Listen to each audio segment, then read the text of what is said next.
Hi everyone. तो कैसे हैं आप सभी? आई होप आप सभी स्टूडेंट ठीक होंगे। तो मैं विवेक आपका फिर से स्वागत करता हूं आपके नए परिवार कॉलेज अपडेट्स में। तो देखिए, आज हम डिस्कस करेंगे हिंदी भाषा और साहित्य खा। इसके हम इम्पोर्टेंट क्वेश्चंस वो जो कि मैं एक्सप्लेन कर दूंगा अच्छे से। एग्ज़ाम पैटर्न भी दिखा देंगे। और आज की वीडियो बीए और बीकॉम सेकंड सेमेस्टर के लिए है, जिनके पास भी जेनरिक इलेक्टिव के अंदर हिंदी खा है। ठीक है। तो एक चीज़ मैं आपको बताना चाहता हूँ, बीए प्रोग्राम के अंदर इस सब्जेक्ट का नाम है हिंदी भाषा और साहित्य, और बीकॉम के अंदर इस सब्जेक्ट का नाम है हिंदी भाषा और साहित्य का उद्भव और विकास।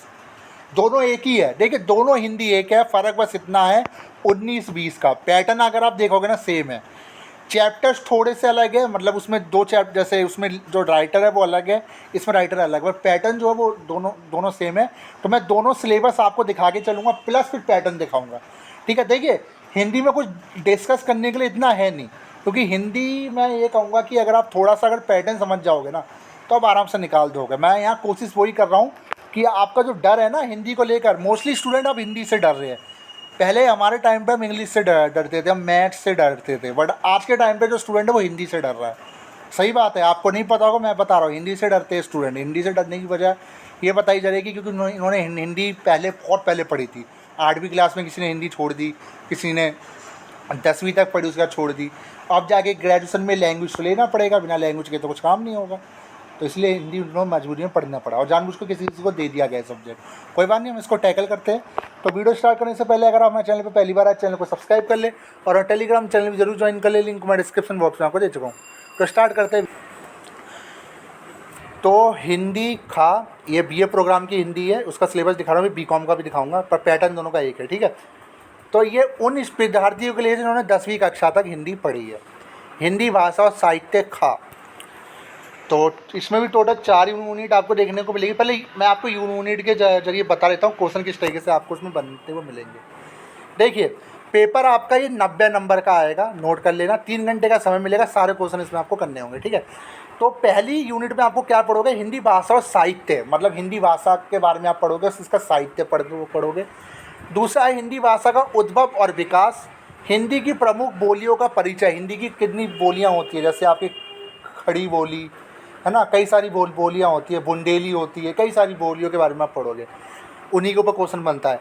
तीसरा, हिंदी की प्रमुख बोलियों का परिचय, हिंदी साहित्य का इतिहास, संक्षिप्त परिचय, आदिकाल और मध्यकाल। ये आदिकाल हिंदी के बारे में पूछ सकता है, मध्यकाल हिंदी के बारे में पूछ सकता है। मैं जो भी बता रहा हूँ ना, इसको ध्यान से सुनना, हो सकता है कि आपको यहीं से ही पूरे इंपॉर्टेंट क्वेश्चन आपको पता चल जाए। ठीक है। हिंदी का साहित्यिक इतिहास, संक्षिप्त परिचय, आधुनिक काल, यानी कि क्वेश्चन ये भी हो सकता है कि आधुनिक काल में हिंदी, उसके बारे में बताएं। ठीक है। दूसरी इकाई में आपका भक्तिकालीन कविता, कबीर, मतलब कबीर की कोई कविता होगी, उसके बारे में पूछेगा आपसे। कबीर की जो भी कविता है आपके बुक में पूछेगा, उसका सार बताइए, उसका संवेदना बताइए। ठीक है।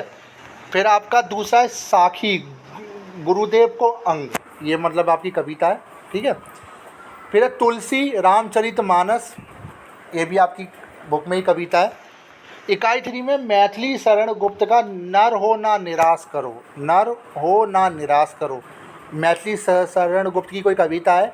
तो इसमें जो इम्पोर्टेंट क्वेश्चन आपका बन सकता है वो ये बन सकता है कि मैथिली शरण गुप्त द्वारा जो नर होना निराश हो, इसमें मेन चीज़ किस पे फोकस की गई है, इस कविता की विशेषताएं क्या है, इस कविता ने किस चीज़ की ओर आपका ध्यान आकर्षित किया है। तो ये कैसे पता चलेगा जब आप इस कविता को पढ़ोगे। दूसरा है सूर्यकांत त्रिपाठी निराला की तोड़ती पत्थर, ये भी कोई कविता है आपकी। तीसरा है केदारनाथ अग्रवाल धूप। ठीक है। इकाई 4 आधुनिक कविता, सुभद्रा कुमार चौहान बालिका का परिचय, ये भी आपकी कविता है। निराला तोड़ती पत्थर, ये 2 बार रिपीट हुआ है, पर ये आधुनिक काल है, वो मध्यकाल पे पूछा गया है। बस ये 4 यूनिट है आपके बीए प्रोग्राम के अंदर जो हिंदी आपको दे रखी है। अब जरा बीकॉम प्रोग्राम आपका भी सिलेबस दिखा देता हूँ। हिंदी का दोनों का सेम है, 19-20 का अंतर है। ठीक है, दिखा देता हूँ। तो देखिए, इस सब्जेक्ट का नाम है, बीकॉम प्रोग्राम के अंदर थोड़ा सा सब्जेक्ट का नेम बदल जाता है, इतना ऐड हो जाता है, उद्भव और विकास। ठीक है। Total 4 unit, same unit, Hindi का उद्भव और विकास, हिंदी की प्रमुख बोलियाँ, हिंदी साहित्य का इतिहास, हिंदी साहित्य का इतिहास, आधुनिक काल। इकाई 2 में कबीर है, फिर थोड़ी सी पोयम इसमें बदल जाती है, पोटी पोटी पड़ी पड़ी जग मुआ। ठीक है। कस्तूरी गुंडी बसे, ये सारा मतलब इनकी पोएम है। तुलसी की रामचरितमानस सेम है। इकाई थी में बिहारी है। बतरस लालच लाल की मतलब इन्होंने कोई कविता दे रखी है। भूषण की कविता मिल जाएगी जो कि उसमें नहीं थी। इकाई 4 में आधुनिक कविता है जयशंकर प्रसाद की। अरुण ये मधुमेह देश हमारा। हरिवंश राय की बच्चन अग्निपथ है, ठीक है। तो बल 4 यूनिट है। देखिए सिंपल मैं आपको बता रहा हूँ, ज़्यादा अंतर नहीं है, 1 से 2 यूनिट तो सेम है। फ़र्क बस इतना है जो कविताएँ और जो कवि हैं वो बदल जाते हैं, और क्वेश्चंस भी आपको ऐसे ही देखने को मिलेंगे। मैं सही बता रहा हूँ, आप पैटर्न समझ लीजिए, बाकी इसमें सारा ही इम्पोर्टेंट रहता है। मतलब एक तरह से आप कह सकते हो हिंदी ये जो लैंग्वेज है ना, हिंदी में मैं ये नहीं कह रहा कि आप 4 साल के पेपर उठा के देखो कि आपको कुछ हेल्प मिलेगी, नहीं। आप सिर्फ बेसिक्स चीज़ सीख लो, आपका आराम से निकल जाएगा। चलो आप पैटर्न दिखा देता हूँ, तो ध्यान से देखिए। ये पेपर आपका 90 नंबर का आएगा, 3 घंटे का आपको समय मिलेगा, ठीक है। सारे क्वेश्चन इसमें करने होंगे। पहले क्वेश्चन में आपको प्रसंग की व्याख्या, जो मैं हर बार बोलता हूँ, प्रसंग की व्याख्या आपको करनी होगी, ठीक है।